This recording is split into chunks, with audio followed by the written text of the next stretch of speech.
రంగారెడ్డి జలంధర్, మాజీ ఎంపీటీసీ, మాడుగులపల్లి మండలం, మాది వేణుపల్లి సుగ్రామం. నేను బొమ్మకల్ మాజీ ఎంపీటీసీని. గత 10 సంవత్సరాల నుంచి కూడా ఈ తెలంగాణ గవర్నమెంట్ వచ్చిన తర్వాత భాస్కర్రావు, నల్లమోతు భాస్కర్రావు ఎమ్మెల్యే అయ్యి రెండు పర్యాయాలు ఆయనే ఉన్నాడు. గతంలో కాంగ్రెస్లో గెలిచి తర్వాత మళ్ళీ టీఆర్ఎస్ అభివృద్ధి పథకంలోకి నడిపించాలి నియోజకవర్గాన్ని అనే ఉద్దేశంతో మళ్ళీ టీఆర్ఎస్లోకి రావడం జరిగింది. తర్వాత మళ్ళీ బంపర్ మెజార్టీతో ఆయన గెలిచిండు. ఈ గత 10 ఏళ్ల నుంచి కూడా తెలంగాణ గవర్నమెంట్ వచ్చిన తర్వాత గ్రామంలో ఎక్కడ చూసినా ఎస్టీ కాలనీలు కానీ, బీసీ కాలనీలు కానీ, ఎస్సీ కాలనీలు కానీ, రెడ్డి కాలనీలు కానీ, ఏది ఓసీ కాలనీలు కానీ ఏవైనా మొత్తం సీసీ రోడ్లు ఫుల్ఫిల్ చేయడం జరిగింది ఆయన అభివృద్ధి పథంలో. దాదాపు ఈ చిన్న గ్రామం అయినా, ఒక 1000 ఓట్ల గ్రామం అయినా దాదాపు ₹1 కోటి నిధులు ఇచ్చి గ్రామాభివృద్ధికి తోడ్పాటు చేశారు నల్లమోతు భాస్కర్రావు గారు. గతంలో 30 ఏళ్ళు 40 ఏళ్ళు పరిపాలించిన కాంగ్రెస్ కానీ, 15 ఏళ్ళు పరిపాలించిన టీడీపీ కానీ ఇక్కడ ఒక సీసీ రోడ్డు పోసింది లేదు. ఈ టీఆర్ఎస్ గవర్నమెంట్ వచ్చిన తర్వాతనే టోటల్గా సీసీ రోడ్లు కానీ, సంక్షేమ పథకాలు కానీ ఈ గ్రామానికి రావడం జరిగింది. మరి ₹2000 పెన్షన్ తెలంగాణ గవర్నమెంట్ ఇవ్వడం జరిగింది. మరి అట్లాగే ₹3000 వికలాంగులకు ఇవ్వడం జరిగింది. ఒంటరి స్త్రీల పెన్షన్ ఇవ్వడం జరిగింది. మరి ఎక్కడ కూడా ₹1000 ఉన్నది, ఇది 700 ఉంది, ఇవాళ 2000 చేసి కొంతమంది దిక్కులేని పేదవాళ్ళను, ముసలి వాళ్ళను, వృద్ధులను కాపాడితే దాంతో కూరగాయలు, భోజనం ఎలా తీసుకోవడం, కంట్రోల్ బియ్యంతో వాళ్ళు బ్రతకడం జరిగింది. దాంతో తెలంగాణ గవర్నమెంట్ మీద యాంటీ లేదు. కాకపోతే లోకల్ నాయకుల మీద ఏదో ఒకటి చిన్న చిన్న తగాదాలు, 10 ఏళ్ళు గవర్నమెంట్ ఉంది, ఒక్కసారి కొత్త వాళ్ళని చూద్దామనే వేవ్లో ఈ ఓట్లు వేయడం జరిగింది తప్ప కాంగ్రెస్ గతంలో చేసింది లేదు, ఇప్పుడు కూడా చేసేది లేదు. తెలంగాణ గవర్నమెంట్ వచ్చిన తర్వాత వాగ్దానాలు చేసిన ఎన్ని కేసీఆర్ గారు అమలు చేయడం జరిగింది. ఇక్కడ భాస్కర్రావు గారు అమలు చేయడం జరిగింది. మా గ్రామంలో ఏ చిన్న ప్రోగ్రాం ఉన్నా, ఎవరైనా చనిపోయినా మరి అందరికి కూడా వచ్చిన బంధువులకు ఎన్బిఆర్ ఫౌండేషన్ ద్వారా భోజనాలు పంపడం జరిగింది. చనిపోయిన వాళ్ళకు, వాళ్ళ కుటుంబాన్ని వచ్చి పరామర్శించడం, వాళ్ళ కుటుంబాలకు భోజనాలు, పెద్దలకు భోజనాలు పంపించి, అట్లాగే ఇంకెన్నైనా ఏ చిన్న ప్రోగ్రాం ఉన్నా, ఒక కార్యక్రమం ఉన్నా, ఒక పెళ్లి ఉన్నా, ఒక మీటింగ్ ఉన్నా, ఏదైనా ఒకవేళ ఎవరైనా చనిపోయారన్నా, ఎవరికైనా ఇబ్బంది ఉందన్నా వచ్చి భాస్కర్రావు గారు కలిసి వెళ్ళిపోయేవారు. దానం అయిందాకుండి వెళ్ళిపోయేవారు. అలాగే మరి మా గ్రామాభివృద్ధి ప్రతి మండలంలో ఎక్కడ ఏం జరిగిందో మనకు తెలియదు, కానీ జిల్లా వ్యాప్తంగా మాడుగులపల్లి మండలంలో ఉన్న గ్రామాలు, మిరాడ కాన్స్టిట్యున్సీలో ఉన్న గ్రామాలు మొత్తం అన్ని గ్రామాల మీద పట్టుంది ఎమ్మెల్యే గారికి. ఏ గ్రామాల్లో ఏం పెట్టాలనో ఆయన మమ్మల్ని పిలిపించి మీకు ఏం కావాలో అని చెప్పి నిధులు ఇచ్చి మా గ్రామాన్ని డెవలప్ చేసిండు. ఇవాళ మీరు చూశారు, ఇప్పుడు అన్ని వార్డులు చూసుకుంటూ వచ్చారు మీరు. అన్ని వార్డులలో కూడా మేము సీసీ రోడ్లు పోయడం జరిగింది మనం భాస్కర్రావు గారి నిధుల నుంచే. అలాగే మా దగ్గర సర్పంచ్గా ఎస్టీ క్యాండిడేట్ గెలిచాడు. వాడు కూడా నిరంతరం ప్రజలకు అందుబాటులో ఉండి, మేము కూడా లీడర్లను కూడా అందుబాటులో ఉండి ఏ చిన్న సమస్య వచ్చినా ఎంటబడి పనిచేయించుకోవడం జరిగింది మా కార్యకర్తలకు. కాకపోతే మొన్న జరిగిన ఎన్నికల్లో మరి కేసీఆర్ గారు ఇచ్చిన హామీలలో మరి నీళ్లు సస్యశ్యామలం అయినాయి. మాకు ఒకప్పుడు ఎడారి ఈ ప్రాంతం, ఇవాళ మూసి నిండి మాకు ఇవాళ రైతులు కానీ, బడుగు బలహీన వర్గాలు కానీ, సన్నకారు రైతులు కానీ, ఎస్సీ బీసీ వాళ్ళు ఎవ్వరు కానీ ఎకరం ఉన్నాయి, ఇవాళ సస్యశ్యామలంగా ఉంది. మా దగ్గర ఉన్న చెరువులు, కుంటలు కూడా మరి మేము పోకుండా వచ్చి కాలువల ద్వారా వచ్చి నిండుతున్నాయి మాకు. అట్లాగే 3 చెక్ డ్యాములు చేయించాడు ఎమ్మెల్యే గారు. మా రైతులకు అభివృద్ధి కావాలి, వాళ్ళ పంటలు పండాలి, వాళ్ళు డెవలప్ కావాలనే ఉద్దేశంతో వాగులో, పాలేరు వాగులో 3 చెక్ డ్యాములు 4 చెక్ డ్యాములు నిర్మాణం చేసిండు. చిరుమర్తి దగ్గర ఒకటి, మోత్కూరు దగ్గర ఒకటి, బీనపల్లి బొమ్మకల్ మధ్యలో ఒకటి, కింద కల్లపాలెం బీనపల్లి మధ్యలో ఒకటి, 4 చెక్ డ్యాములు చేయడం జరిగింది. దాని ద్వారా ఈరోజు చెరువుల కంటే చెరువులను తలపించినాయి ఆ చెక్ డ్యాములు. ఇవాళ నీరు సస్యశ్యామలంగా ఉంది. ఎవరైనా మరి ఈ మామూలుగా కూలి పని దొరకని వాళ్ళు, ఎక్కడైనా లేని వాళ్ళు పోతే ఒక ₹1000 చేపలు పట్టుకొచ్చుకొని బతికే స్థితి ఈరోజు ఏర్పడింది మా గ్రామాల్లో. ఏనాడు తాగునీరు లేదు, పశువులకు లేవు, గొర్రెలకు లేవు, మేకలకు లేవు. మేమే దూరం పోయి తెచ్చుకోవాల్సి వచ్చిన పరిస్థితి ఉండే. ఈరోజు మా ఊరు నీళ్లకు సమృద్ధిగా ఉంది. అట్లాగే కరెంటు విషయంలో రైతు మంచి భరోసాతో ఉన్నాడు. తెలంగాణ గవర్నమెంట్లో నైట్ మోటార్ ఆన్, సాయంత్రం మోటార్ ఆన్ చేసుకొని వస్తే తెల్లందాకా 24 అవర్స్ కరెంటు పోసింది. రైతుకి ఎలాంటి ఇబ్బంది కాలేదు. వద్దనుకుంటే డే టైంలో బంద్ చేసుకోండి. కానీ 3 సార్లు 4 సార్లు కరెంటు కాంగ్రెస్ గవర్నమెంట్లో కానీ, తెలుగుదేశం గవర్నమెంట్లో కానీ రైతు నిద్రపోకుండా 4-5 సార్లు ట్రిప్ అయ్యి 4-5 సార్లు పోయి ఆన్నే పడుకొని పాములు గరిసో, పురుగు గరిసో కొంతమంది చనిపోవడం జరిగింది. గతంలో. ఇప్పుడు ఆ స్థితి లేదు.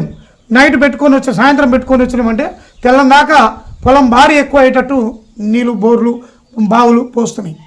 కాబట్టి తెలంగాణ గవర్నమెంట్ వచ్చిన తర్వాత రైతులకు మరి రైతు బంధు కానీ రైతులకు ఇచ్చే సంక్షేమ పథకాలు కానీ ఏదన్నా పంట సబ్సిడీ ఈరోజు పంట పొలాలు మొత్తం సాగర్ ఏరియా మొత్తం మేము సాగర్ ఏరియాకు లింకప్ ఉంది మాకు కొన్ని మా పక్క గ్రామాలు నా ఎంపీటీసీ పరిధిలో కనీసం ఇవాళ చుక్క లేక 70% పొలాలు ఎండిపోవడం జరిగింది. రైతులు 10 ఎకరాలు రైతు పెట్టుకుంటే 7 ఎకరాల పొలం ఎండిపోయి 3 ఎకరాలు పెట్టుబడి లేక దీనస్థితిలో ఉన్నాడు.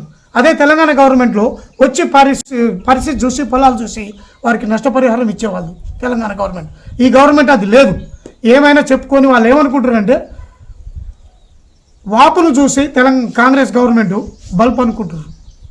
ఆ బల్బు మీది నిజమైన బల్బు కాదు. అది బల్బుకు మందులు ఇస్తారు, ట్రీట్మెంట్ ప్రజలు ట్రీట్మెంట్ ఇస్తారు. రేపు ఎంపీ ఎన్నికల్లో మీరు బల్బు అని మురుస్తారు కదా, ఆ మురిపానికి తగిన విధంగా మీకు ప్రజలు ఏ విధంగా ఎమ్మెల్యే ఎన్నికల్లో కొత్తదనం కావాలని కోరుకున్నారో రేపు ఎంపీ ఎన్నికల్లో తెలంగాణ ఎంపీలు ఇక్కడ 10, 12, 14 దాకా గెలిచేటట్లు ప్రజలు మంచి సిద్ధంగా ఉన్నారు.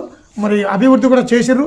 ఇప్పుడు వచ్చిన గవర్నమెంట్ ఒక సీసీ రోడ్ ఇస్తే 12 మంది కొట్టాడుతారు ఈ గ్రామంలో కాంగ్రెస్ లీడర్లు, చిన్న చిత్కా లీడర్లు మొత్తం. కానీ మా దగ్గర అట్లా జరగలే. మొత్తం సర్పంచ్ ద్వారానే నడిపేయడం జరిగింది. ఇవాళ తీరా ఎన్నికలు ఇంకొక 2 నెలలు ఉన్నాయనక కూడా మా భీమపల్లి గుడికి కావాలి అని అంటే ఎమ్మెల్యే గారు భాస్కర్రావు గారు 10 లక్షలు గ్రాంట్ ఇవ్వడం జరిగింది. అట్లాగే ఇంకే చిన్న డొంక రోడ్లు కానీ లింక్ రోడ్లు కానీ చెరువు కట్టలు కానీ మూసి కెనాళ్ళు కానీ కాలువలు కానీ డిస్ట్రిబ్యూటర్స్ కానీ అన్నీ కూడా ఎమ్మెల్యే గారి ఆధ్వర్యంలో మేము డెవలప్ చేసుకోవడం జరిగింది.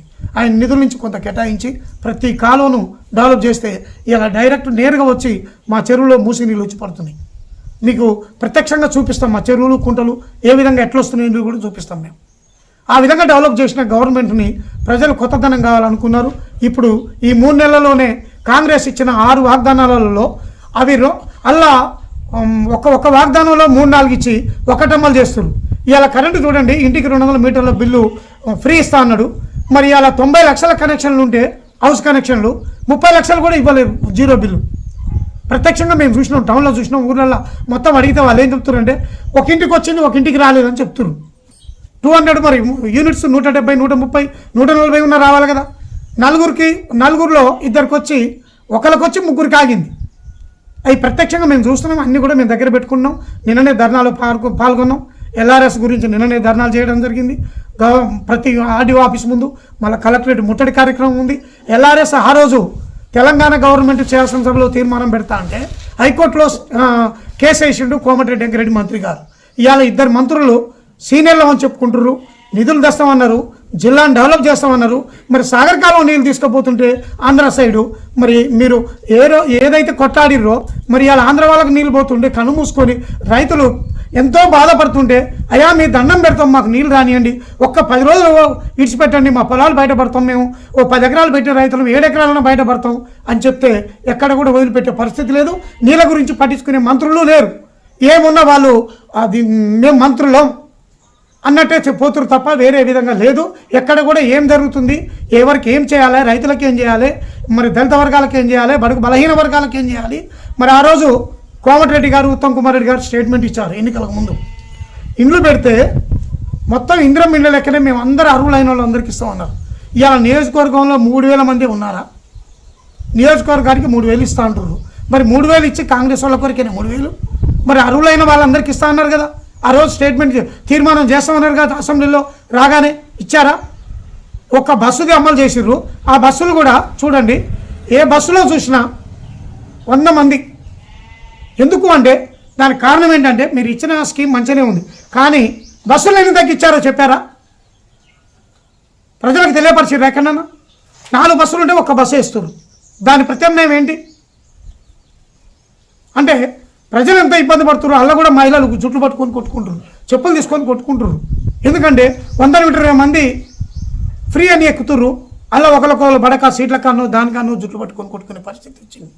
మగవాళ్ళం మనలాంటి వాళ్ళు మేమే అర్థం చేసుకొని నిలబడుతున్నాం. బస్సు ఎక్కితే అంటే ఉన్న బస్సుల్ని క్రమబద్ధీకరించి 4 బస్సులకు 1 బస్సు ఆర్టీసీ వాళ్లకు ఇన్స్ట్రక్షన్స్ ఇచ్చి 1 బస్సు వేస్తే ఏం చేయాలి పరిస్థితి? అది అట్లా ఉంది. కరెంటుది ఇట్లా ఉంది. మరి ఏ సంక్షేమ పథకాన్ని మీరు కరెక్ట్గా అమలు చేస్తారు? ఇలా గ్యాస్ అన్నారు, గ్యాస్ ఏమన్నాడు? రాగానే నేను ముఖ్యమంత్రిగా మేము మా గవర్నమెంటు ఫస్ట్ దాంట్లో 6 ఇది అమలు చేస్తాం అన్నారు. ఇవాళ గ్యాస్ పరిస్థితి ఏంది? మీరు ఇచ్చే 1150 1200 మీరు కట్టి తీసుకోండి, మీకు 500 బోను కత్తిమీ సబ్సిడీ మీ అకౌంట్లో వేస్తాం అని చెప్తారు. మరి గతంలో మోడీ గారు వేసినప్పుడు కానీ ఇంకోరు వేసిన 200 300 వేస్తే ఏం మాట్లాడారు మీరు? మేము వేస్తే మొత్తం సబ్సిడీ ఇస్తామన్నారు. ఇవాళ 500 ఇస్తా అన్నారు. 500 బోను కత్తి మీద మీరు సబ్సిడీ ముందే కొట్టండి. ఎన్ని కనెక్షన్లు ఉన్నాయో తెలుసా మీకు? ఇంతవరకు డేటా తీశారా? ఏ నియోజకవర్గంలో ఏ డివిజన్లో ఎంత ఉన్నాయి, ఏ జిల్లాలో ఎన్ని గ్యాస్ కనెక్షన్లు ఉన్నాయి, ఎంతమంది ఈ గ్యాస్ లబ్ధి పొందుతున్నారు అనే లిస్ట్ ఉందా మీ దగ్గర? ఇంత డేటా ఉందా? ఓకేనే ఇస్తా అన్నారు, అప్లై చేసుకోమన్నారు, పాలనలో అప్లై చేసినాం, ఇంతవరకు అది అమలు లేదు. ఇవాళ గ్యాసులు కూడా కొంతమందికే ఇస్తామంటారు. అది ఎట్లా కరెక్ట్? ఇప్పుడు సిటీ పోతే మేము మిరాడం పోతే అడుగుతున్నారు, కిరాయి ఉన్నోనికి ఏది వర్తిస్తలేదు. వాడు ఏం చేయాలి? పిల్లలు చదివించుకుంటే పోయిండు, ఓ ప్రైవేట్ ఉద్యోగం చేసుకోవడానికి పోయాడు, ఒక ప్రైవేట్ స్కూల్లో చెప్పుకోవడానికి పోయిండు, ఒక సుతార్ పని చేసుకోవడానికి పోయిండు, ఊళ్ళలో పని దొరకట్లేదని. వాళ్ళు ఏం చేయాలి మరి? ఇక్కడ ఇండ్లు లేవు, కొద్ది గొప్ప గుడిసెలు లాంటివి ఉంటే తాళాలు వేసుకొని పోయిర్రు ముసలాళ్ళని పెట్టి. వాళ్ళ పరిస్థితి ఏంటి? ఫస్ట్ రాగానే తీర్మానం చేస్తా అన్నావు, 4000 పెన్షన్ ఇస్తా అన్నావు, పోయే వృద్ధులకు ఇచ్చినవా? 6000 రూపాయలు వికలాంగులకు, పిహెచ్సి హ్యాండిక్యాప్డ్ ఫిజికల్ హ్యాండిక్యాప్డ్ వాళ్ళకి ఇస్తా అన్నావు, ఒంటరి మహిళలకు 4000 ఇస్తా అన్నావు. ఇచ్చిరా? ఇంతవరకు స్టార్ట్ చేసిరా స్కీమ్? మీరు అన్నీ బోగస్ మాటలు చెప్పకండి. ఇకైనా ప్రజా క్షేమంలో ప్రజల్లో పడి మీరు చేస్తానే అమలు చేయండి. ఫస్ట్ తెలంగాణ వాళ్ళు ఇలాంటి ప్రతిపక్షంగా ఉండి, బీజేపీ వాళ్ళు ప్రతిపక్షంగా ఉండి, టీడీపీ వాళ్ళు ఇంకే కమ్యూనిస్టులు ప్రతిపక్షంగా ఉండి ఎన్నో అడుగుతుంటారు. మీరు ఫస్ట్ హామీ ఇచ్చారా ఇవ్వలేదా చెప్పండి మాకు. మీరు హామీ ఇచ్చిన వరకన్నా అమలు చేయండి. ఫస్ట్ ప్రజలకు అందుబాటులో ఉండండి. మీరు ఇంతవరకు ఏ మంత్రి కూడా నియోజకవర్గంలో ఉండే పరిస్థితి లేదు. ఏ ఎమ్మెల్యే కూడా నియోజకవర్గంలో వచ్చి 3 నెలలు పోయి వెళ్ళి 4వ నెల నడుస్తుంది. ఇంతవరకు ఎమ్మెల్యే అనేటోళ్ళు ఎక్కడ కూడా ఊళ్ళలోకి రాలే ఎమ్మెల్యేలు. మీరు ఎక్కడైనా ఎంక్వైరీ చేసుకోండి. మేము కోరుకునేది ఏంటంటే దయచేసి మిమ్మల్ని కాంగ్రెస్ గవర్నమెంట్ని మేము ఒకటే కోరుతున్నాం, అయ్యా మీరు ఇచ్చిన వాగ్దానాలు అమలు చేయండి. మిమ్మల్ని ప్రజలు ఆశీర్వదించారు. తెలంగాణ 10 ఏళ్ళు చేసిన తెలంగాణ ఏం చేయలేదని మిమ్మల్ని ఆశీర్వదించారు. అదే మేడిగడ్డది డ్యామ్ కింద ఇసుక రేణువులు పోయి కొద్దిగా కుంగినందుకు దాన్ని ఎంతో లేపి దాన్ని భూతత్వంలో చూపించి మీరు బయటపడరు. వాస్తవానికి ప్యాచెస్ చేసేది అసలు కాంటాక్ట్ చేసేది ఎవరు? ఎలాంటి ఇంటర్నేషనల్ సంస్థ. దాని మీద కేసేయండి, మీరు గవర్నమెంట్గా కేసేయండి, వాళ్ళు కూడా సహకరిస్తారు. లేకుంటే ఏమన్నా గవర్నమెంట్ ఎమ్మెల్యేలో మంత్రిలో కట్టాడా? అది ఎవరు కట్టలే కదా. కాంట్రాక్ట్కి ఎవరైనా ఇచ్చేది కాంట్రాక్ట్కే కదా. దానికి 3500 కోట్ల డ్యామ్ డ్యామేజ్ అయితే 1,80,000 కోట్ల డ్యామేజ్ అయిందని చెప్పడం జరుగుద్ది. అలా 1,00,000 కోట్లు దోసుకురని అనడం జరుగుద్ది తెలంగాణ గవర్నమెంట్. ఏమైనా ఉంటే మీ దగ్గర అన్ని ఆధారాలు ఉన్నాయి, ప్రూఫ్లు ఉన్నాయి, మొత్తం కేసులు వేయండి. ఎవరైనా దోపిడీ చేస్తే ప్రజల సొమ్ము దుర్వినియోగం చేస్తే కేసు వేయండి. దానికి ఎవరు కూడా బాధ్యులు గారు. ఇప్పుడు వేరే రాష్ట్రాల్లో జరుగుతలేవా? కాబట్టి దయచేసి మిమ్మల్ని కోరేది ఏంటంటే ప్రజా సంక్షేమంలో ఉండండి, ప్రజలకు అందుబాటులో ఉండండి. మీరు చేయండి. మీరు చేయకపోతే మేము ధర్నాలు పెడతాం, రాస్తారోకోలు చేస్తాం, జనాన్ని సమీకరిస్తాం. మీ మీద యాంటీ 3 నెలలకి అలా 10 ఏళ్ళకి యాంటీ వస్తే మీకు 6 నెలలకే యాంటీ వస్తే మేము చేయడానికి సిద్ధంగా ఉన్నాం. రేపు ఎంపీ ఎన్నికల్లో నిలబడి గెలిపించుకుంటాం. ప్రజల్లో కూడా ఏమొచ్చిందంటే ఈ గవర్నమెంట్ కంటే 100 బాళ్ళు తెలంగాణ గవర్నమెంట్ కేసీఆర్ కరెక్టు అనేది వచ్చింది. ఇప్పుడు రేపు ఎంపీ ఎన్నికల్లో మేము చూపిస్తాం. ఈ గ్రామంలో మైనస్ అయింది, ఎంత మైనస్ అయిందో అంతకంటే ఎక్కువ పెచ్చింగ్ చూపించి ఎంపీ గారిని గెలిపించుకుంటాం.